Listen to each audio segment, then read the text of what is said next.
Queridos, como é bom podermos juntos estarmos reunidos para adorar a Deus e poder ter esse tempo juntos como igreja do Senhor Jesus. Nós muito bem sabemos que, apesar de não estarmos fisicamente juntos, nós estamos como igreja, na presença de um único Deus, adorando como igreja. E eu quero agora convidá-lo a meditar na palavra do Senhor comigo. Abram, por favor, a palavra do Senhor em Romanos, capítulo 8, onde nós faremos a leitura a partir do verso de número 18. Romanos, capítulo 8, a partir do verso de número 18. Onde a Escritura nos diz assim: porque para mim tenho por certo que os sofrimentos do tempo presente não podem ser comparados com a alegria a ser revelada em nós. A ardente expectativa da criação aguarda a revelação dos filhos de Deus. Pois a criação está sujeita à vaidade, não voluntariamente, mas por causa daquele que a sujeitou, na esperança de que a própria criação seja redimida do cativeiro da corrupção para a liberdade da glória dos filhos de Deus. Porque sabemos que toda a criação a um só tempo geme e suporta angústias até agora. E não somente ela, mas também nós que temos as primícias do Espírito, igualmente gememos em nosso íntimo, aguardando a adoção de filhos, a redenção do nosso corpo. Porque na esperança fomos salvos. Ora, esperança que se vê não é esperança, pois o que alguém vê, como espera? Mas se esperamos o que não vemos, com paciência o aguardamos. Vamos orar. Ó Senhor, nós mais uma vez, ó Pai, com corações verdadeiramente colocados na Tua presença, necessitados, ó Pai, do enchimento da Tua graça, da orientação do Teu Espírito e iluminação para que possamos compreender estas verdades.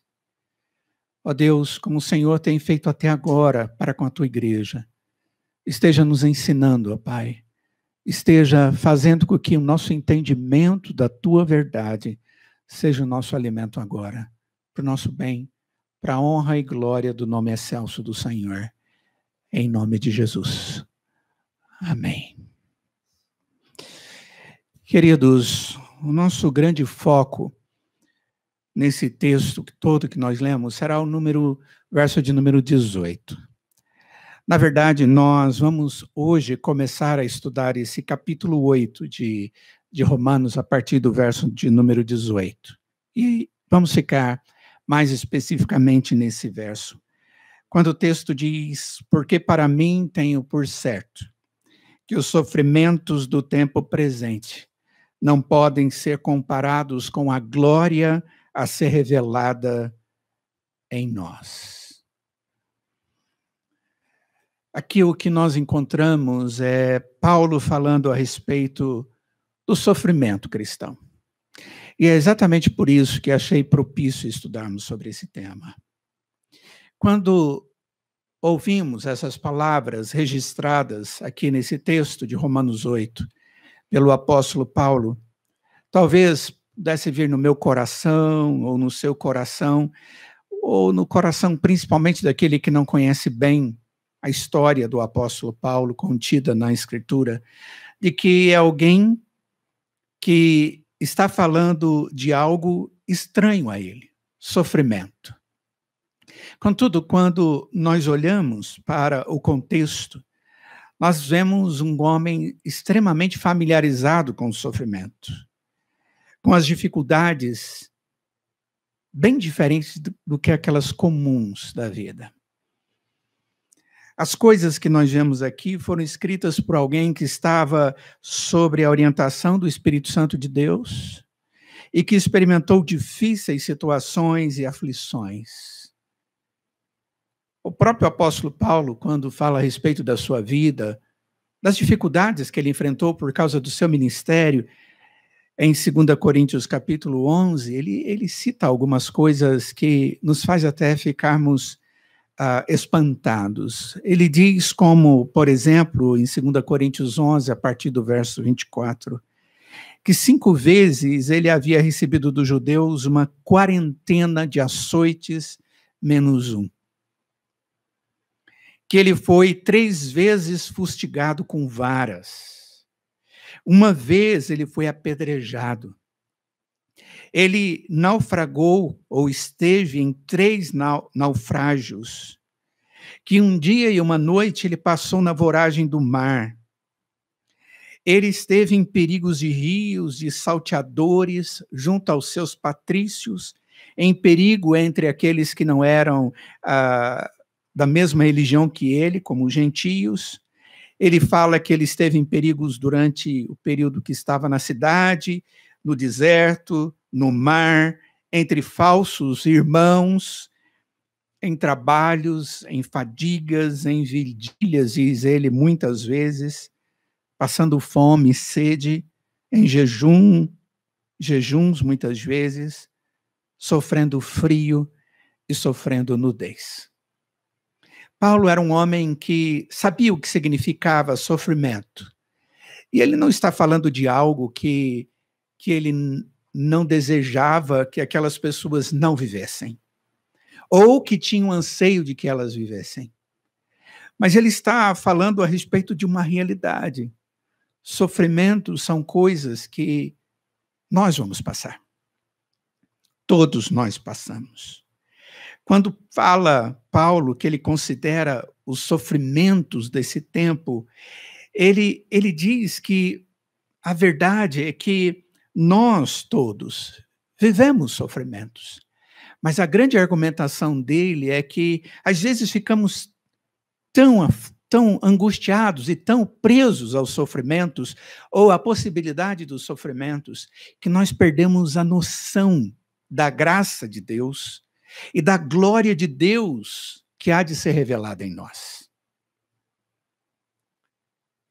E Paulo, ele tem exatamente essa preocupação. Eu tenho certeza que, muitas vezes, no meio das dificuldades, nós perdemos a noção de muitas coisas. E, às vezes, até mesmo da graciosidade de Deus. Sofrimentos são temas comuns na Bíblia.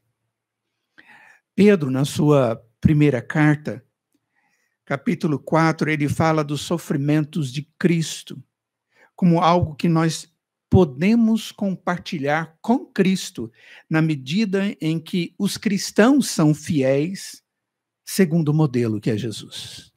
É como se ele estivesse dizendo que, na medida em que nós somos verdadeiros cristãos, nós somos passíveis de vivenciar também sofrimentos por causa disso. Nós não devemos, diz ele, sofrer como infiéis, como aqueles que agem sem critério segundo a realidade e identidade de um cristão. Mas, pelo contrário, diz ele, se nós vamos sofrer, que soframos como cristãos. Mas o que vem a ser esse sofrimento como um cristão? Ou o que vem a ser esse viver momentos de ansiedade e dificuldade sem perder a noção da graça, da bondade de Deus, do zelo de Deus, do amor de Deus, da bondade de Deus, da misericórdia de Deus? Quando Paulo escreveu essa carta, ele o fez pouco antes de visitar Jerusalém, quando ele leva ofertas das congregações que eram conhecidas como congregações gentias, aproximadamente entre os anos 55 e 57 depois de Cristo. Nos capítulos anteriores, aí, no capítulo 3, a partir do verso 21, até o capítulo 6, verso 1, o apóstolo Paulo vai nos falar alguns ensinamentos muito importantes a respeito da justificação e a santificação. Ele começou nos primeiros capítulos mostrando a necessidade que o homem tem da salvação. E depois passa a descrever a salvação que Deus havia proporcionado, na medida em que ele nos justifica. E essa salvação que é expressa a partir de uma santificação, que também continua sendo uma obra de Deus em nós. Tanto a justificação como santificação, como obra de Deus em nós. Duas coisas distintas, mas provenientes de Deus, sem as quais nós não nos consideramos, aos olhos de Deus, salvos. A justificação, como uma obra de Deus a nosso favor, através dos méritos de Cristo, e a santificação, um processo de Deus nas nossas vidas, na medida em que somos conformados com Cristo. A minha e a sua santificação, a santificação de todo cristão, ela começa a ser desenvolvida, e na medida em que ela vai sendo desenvolvida por Deus em nós, o que Deus está fazendo é gerando um caráter de justiça segundo Cristo em nossa vida. O desenvolvimento desse caráter leva tempo e esforço, e não poucas vezes é acompanhado pelo sofrimento. Essa é a má notícia. Contudo, a boa notícia é que passar por sofrimentos segundo os propósitos de Deus vale a pena. Porque Deus sempre tem propósito para todas as coisas, inclusive para o sofrimento que o seu servo passa. O sofrimento que o seu servo está passando. Então, vamos tentar compreender o que o apóstolo Paulo nos fala aqui nesse texto. O que ele nos mostra claramente, queridos, é que apesar de estarmos vivendo sofrimentos hoje, o melhor ainda virá. Mas que o sofrimento, ele tem propósitos diante de Deus, e Deus nos compensa através dele, com sua graça, com a esperança que vem dele. A primeira coisa que nós vemos aqui no texto é que os sofrimentos do cristão são de breve duração, são limitados a esses dias que nós estamos vivendo, e eles hão de acabar. Essa convicção, ela vem em contraste com os sofrimentos reservados para aqueles que rejeitaram a Cristo.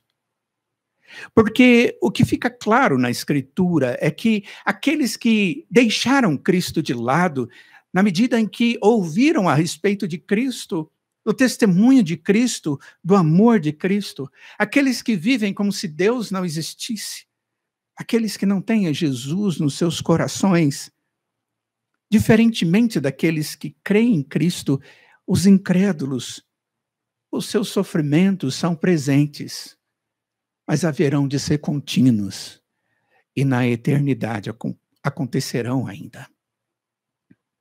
Tormenta constante no lago de fogo. Mas as expectativas são completamente diferentes para aqueles que são cristãos. Os sofrimentos estão restritos a esta vida na terra. Há alguns momentos da nossa história que vivemos isso. Alguns poucos anos no máximo. E nós passaremos deste vale de lágrimas para aquele país feliz, onde não haverá gemidos nem suspiros. A igreja cristã vive um tempo de grande busca por uma vida mais plena. Hoje, até mesmo no nosso país, se fala muito a respeito de avivamento. E esse é um tema bíblico. E é algo que a igreja deve realmente buscar, a plenitude de uma vida na presença de Deus, produzida pela própria graça de Deus.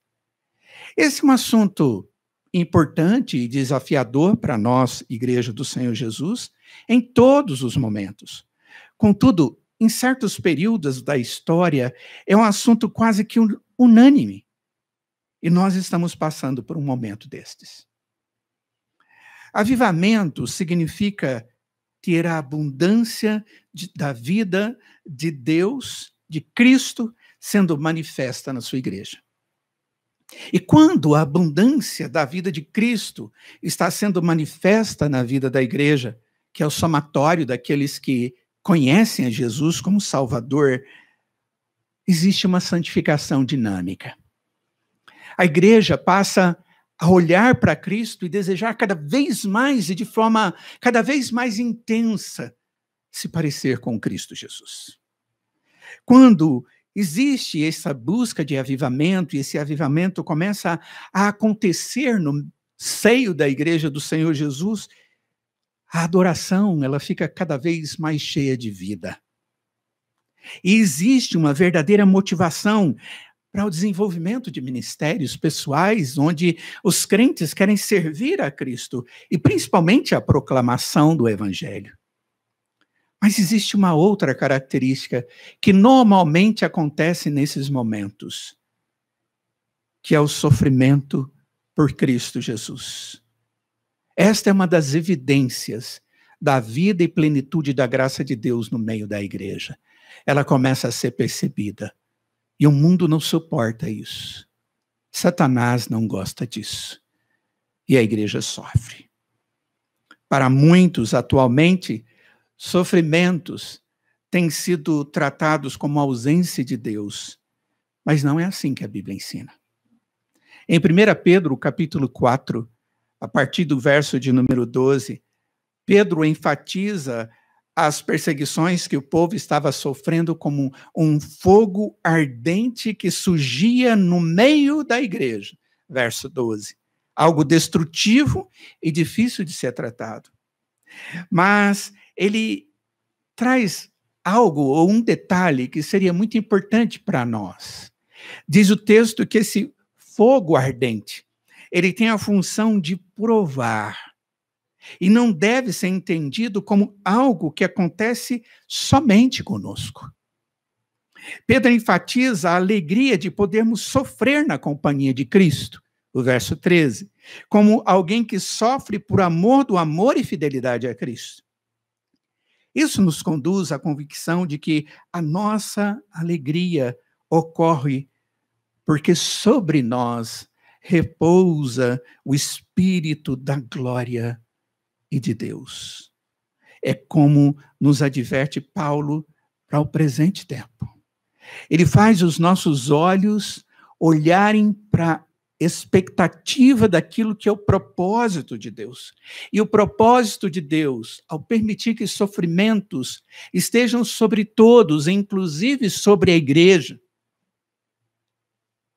o propósito é para que não tenhamos os nossos olhos tirados da sua verdade, do seu amor, da sua vontade revelada na sua palavra. E este é o primeiro motivo da convicção e paz do cristão diante dos sofrimentos. Esse tempo que estamos vivendo, queridos, é perigoso demais. É perigoso porque pode levar-nos a ficarmos com tanto medo de tantas coisas que nos esqueçamos que se Deus é por nós, quem ou que será contra nós? Ou tirarmos os nossos olhos da verdade de Deus, de que tudo isso é passageiro, como a nossa própria vida aqui, e os sofrimentos que nós vivenciamos aqui. Lembre-se, tudo é por breve tempo. O texto diz que, porque para mim tenho por certo que os sofrimentos do tempo presente. Do tempo presente. E esse tempo nós estamos vivenciando. Queridos, não podemos tirar os olhos do autor e consumador da nossa fé e salvação, Cristo Jesus, nem mesmo nos momentos de sofrimento. A segunda coisa que nós vemos nesse verso, que nós devemos observar com os olhos da fé, é aquilo que Paulo chama de glória. Ele diz, porque para mim tenho por certo que os sofrimentos do tempo presente não podem ser comparados com a glória a ser revelada em nós. A nova versão internacional, a NVI, é uma versão que muitos usam. Ele é traduzido de uma outra forma e diz assim: considero que os nossos sofrimentos atuais não podem ser comparados com a glória que em nós será revelada. Mas a expressão inicial é considero, e na verdade, no original lá, tem essa expressão, essa consideração. Paulo está levando em consideração o fato de que os sofrimentos atuais não devem retirar os nossos olhos da glória. Isso precisa ser considerado.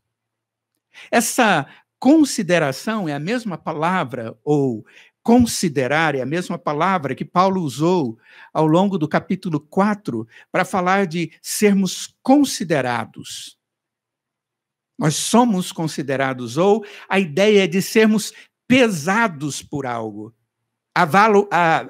medido o valor, se somos justos ou não. Nesse capítulo agora, nós vimos exatamente esse acerto de conta de Deus. Paulo leva dois aspectos da vida e os pesa juntos para ver qual é mais valioso. Eu me lembro, na minha infância, que eu ia na venda, onde minha mãe fazia compra, meu pai fazia compra, e naquele lugar tinha uma balança, aquela balança antiga, onde se colocava o peso de um lado e colocava-se as coisas do outro lado até que houvesse o equilíbrio.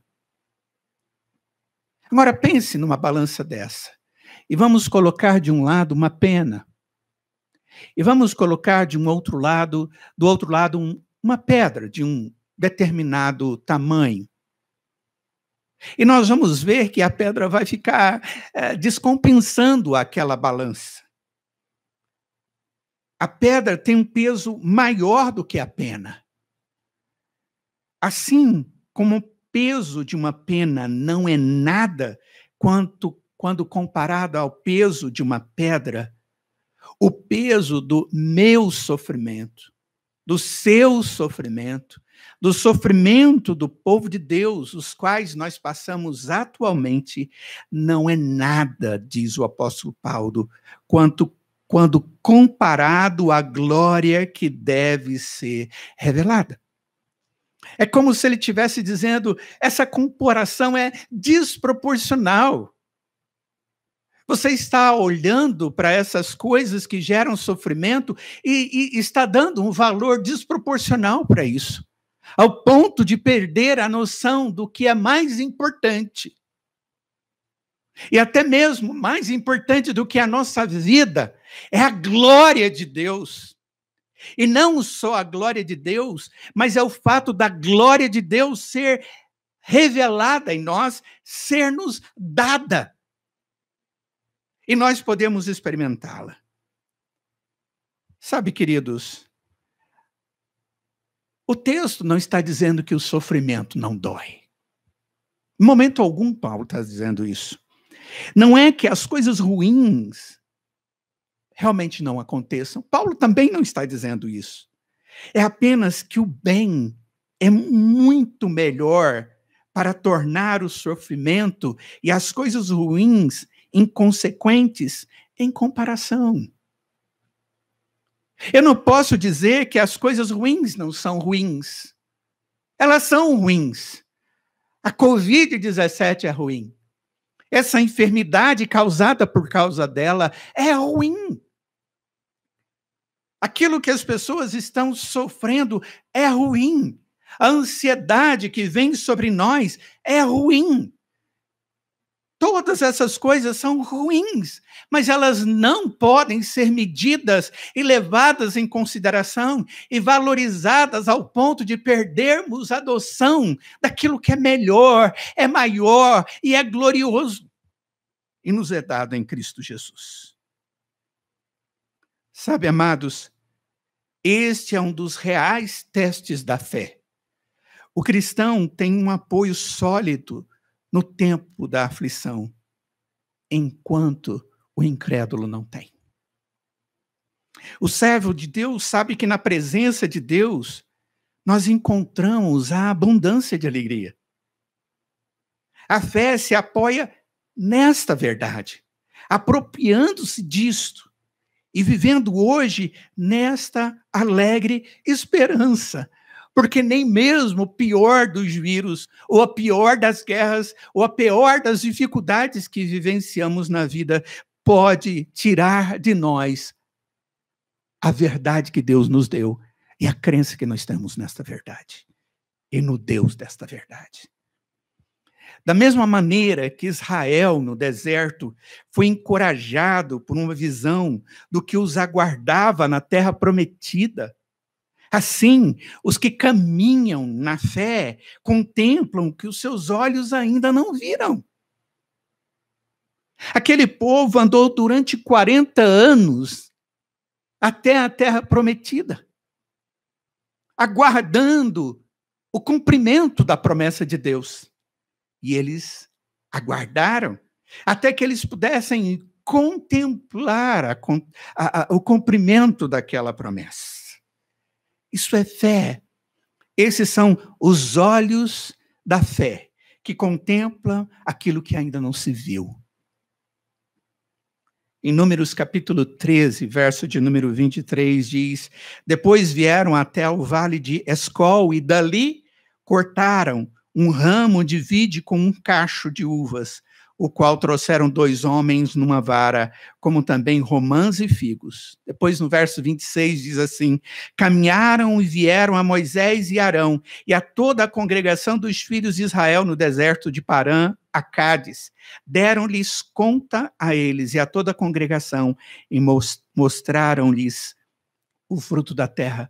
Aqueles espiões foram na terra prometida e trouxeram frutos e disseram: olha o que tem nessa terra. Olha que beleza, as promessas são verdadeiras. Precisamos crer nas promessas do Senhor. Paulo diz que o Espírito desvenda aos seus aquilo que somente eles podem ver. Os servos de Deus. Porque quem lhes abre os olhos da contemplação das promessas e da fidelidade de Deus é o próprio Espírito. Em 1 Coríntios capítulo 2, a partir do verso 9, o apóstolo Paulo diz que os olhos dos homens não podem ver, e diz: pois está escrito, nem olhos viram, nem ouvidos ouviram, nem jamais penetrou em coração humano o que Deus tem preparado para aqueles que o amam. Mas Deus nolo revelou pelo seu Espírito, porque o Espírito a todas as coisas perscruta até mesmo as profundezas de Deus. E essa é a segunda coisa que nós devemos, então, compreender. Nós devemos observar com os olhos da fé a glória.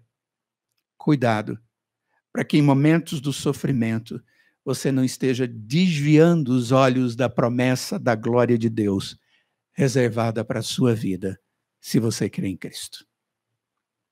A terceira coisa que o texto nos traz é que a alegria da glória que deveria ser revelada, ela deve ser revelada em nós. Isso é maravilhoso demais. Com a glória a ser revelada em nós, a futura glória deve ser parte da nossa esperança atual. Não é a glória simplesmente de Deus, mas a glória que Deus me dá a oportunidade de contemplar com Ele. O apóstolo Paulo, em Colossenses capítulo 3, ele diz que quando Cristo vier em glória, em glória, e estaremos compartilhando com Ele da sua glória. Não seríamos capazes de discernir tudo o que significa isso. Contudo, irmãos, nós podemos biblicamente visualizar alguns detalhes dessa glória que vai ser revelada em nós. Por exemplo, a glória da ressurreição.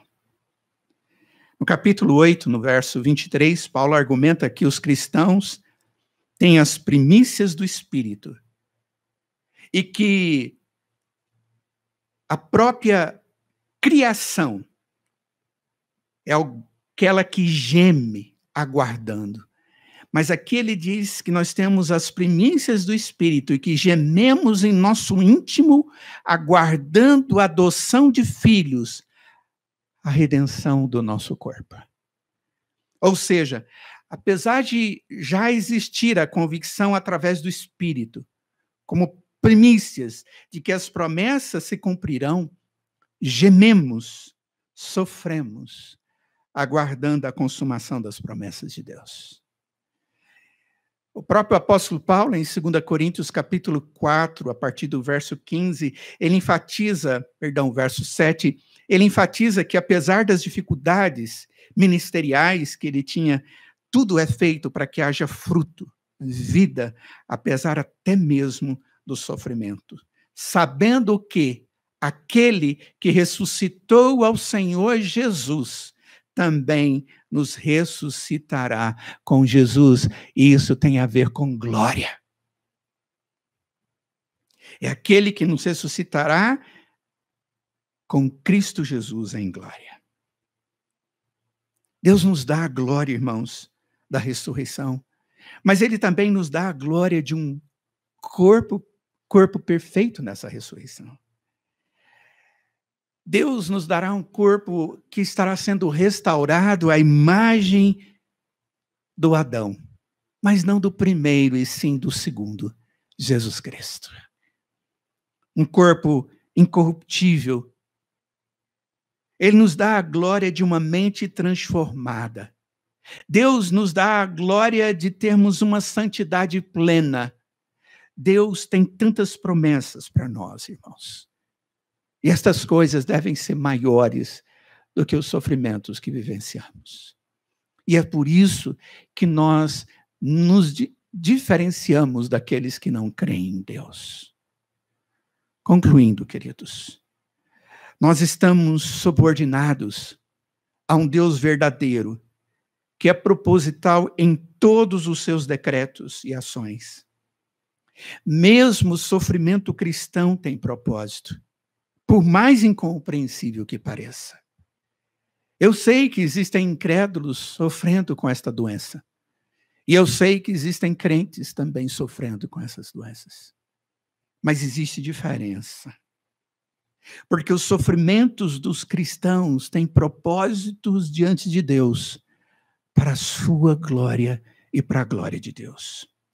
Para o apóstolo Pedro, o sofrimento cristão é tão positivo que converte em glória a semelhança de Cristo, pois nós desfrutamos do Espírito de glória, para que também na revelação da sua glória nos alegremos exultando a Deus. 1 Pedro 4, verso 13. E talvez você esteja pensando, e eu também, eu sou tão pecador. Eu que sou tão pecador, eu que sou tão pequeno em minha comunhão com o Pai das luzes, sou tão questionador em alguns momentos que deveria ficar quieto tentando ouvir a Deus. Pode ocorrer demonstração de tamanha glória de Deus para comigo? Assim afirma a palavra infalível de Deus, de que sim, de que um segundo de glória, amados, excederá em valor toda a vida de sofrimento que Deus tem propósito em permitir que passemos. O que foram os anos de luta, às vezes pobreza, quando comparado com a glória que nós temos reservada para vivermos na comunhão com o nosso Redentor. De maneira prática e contextual, o homem foi parado e agora tem que refletir sobre si mesmo. Nós estamos vivendo num tempo onde o mundo está parando, onde as pessoas estão tendo que refletir sobre as suas vidas, de uma maneira que provavelmente nunca fizeram, pelo menos nesses últimos tempos, nessas últimas gerações. O homem tem que olhar para o outro agora, de uma forma totalmente diferente daquela que olhou até alguns dias atrás. Os pais estão com seus filhos e em família, dentro das suas casas. O trabalho deixou de ser prioridade, as viagens e o lazer também deixou de ser prioridade. A palavra solidariedade voltou a ser considerada e talvez um pouco mais compreendida, como eu vi ontem um homem numa reportagem, diante daquelas filas imensas no supermercado e as pessoas com seus carrinhos abarrotados e ele questionando se elas precisavam realmente estar levando tanta coisa e deixando alguns no futuro sem nada. Em situações como esta, Deus mostra uma igualdade entre todos os homens. Somos todos pecadores e destituídos da graça de Deus e da glória de Deus. E que todos nós precisamos experimentar da graça salvadora em Cristo Jesus, para que possamos experimentar da glória de Deus. Uma necessidade de ter a Deus para que tudo tenha um significado e resposta. Nosso bom Deus preparou-nos, nós que somos o seu povo, para enfrentarmos essa crise, nos dando da sua presença e nos enchendo de uma esperança através das palavras contidas na sua revelação, da sua glória reservada nos céus para nós. Isso tem que ser grandioso o suficiente, irmãos, para termos nesse tempo a intenção de não perdermos a disposição de glorificar a Deus, testemunharmos a Deus aqueles que não têm o Senhor e nenhuma esperança. Louvado seja o Senhor, glorificado seja o Senhor, excelso e soberano é o nosso Deus. Mantenhamos os nossos olhos nele e a nossa esperança dele.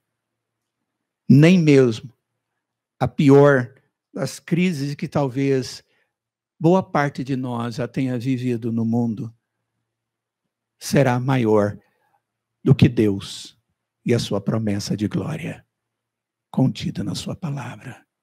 Vamos descansar nele, vamos compartilhar dele e vamos ficar em paz nele. Vamos orar. Ó Senhor, Deus de toda a glória, Deus excelso, nós exaltamos o teu nome. Nós rendemos glória ao Senhor, louvores ao Senhor, ó Pai, porque sabemos que o Senhor é excelso, porque sabemos, ó Deus, que o Senhor é sábio, e que o Senhor, em momento algum, ó Pai, perdeu a história, ou está permitindo que ela cumpra princípios que estão alheios ao Senhor. O Senhor continua sendo Deus da história. E a nossa vida está nas tuas mãos. Ó Deus, dê-nos prazer por sabermos, ó Deus, que onde quer que estejamos, nós estamos na tua presença. E onde quer que os nossos irmãos na fé estão, nós temos a comunhão com o mesmo Deus e somos a mesma igreja e que não perdemos a bênção de podermos cultuá-lo como estamos fazendo agora.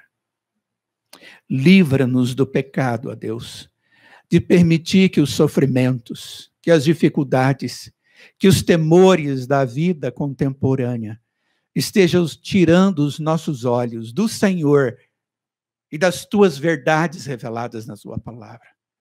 Mas mantenha os nossos olhos fitos nos céus, no Deus de toda a verdade, para que mantenhamos os nossos pés sobre a rocha e possamos, ó Pai, viver esses tempos felizes, em paz, tranquilos, supridos, abençoados, edificados pelo Senhor.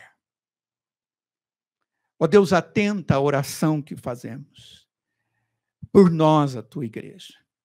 Mas também tenha os teus ouvidos atentos à nossa oração que nós fazemos pela nossa nação, pelo mundo de uma maneira geral, ó Deus, que vive esse tempo tão difícil, onde as pessoas têm tantas interrogações a respeito da sua saúde, das suas vidas.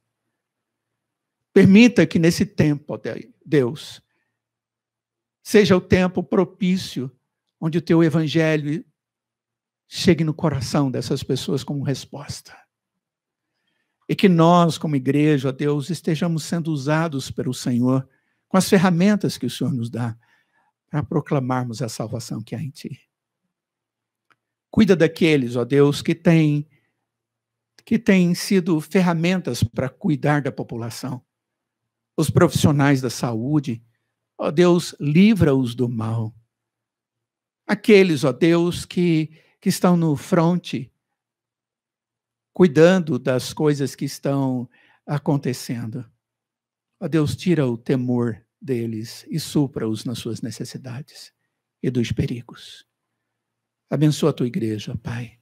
Aceita o culto que agora prestamos ao Senhor, pois o fazemos com temor e tremor na presença do Deus único e verdadeiro, e o fazemos com alegria, em nome de Jesus.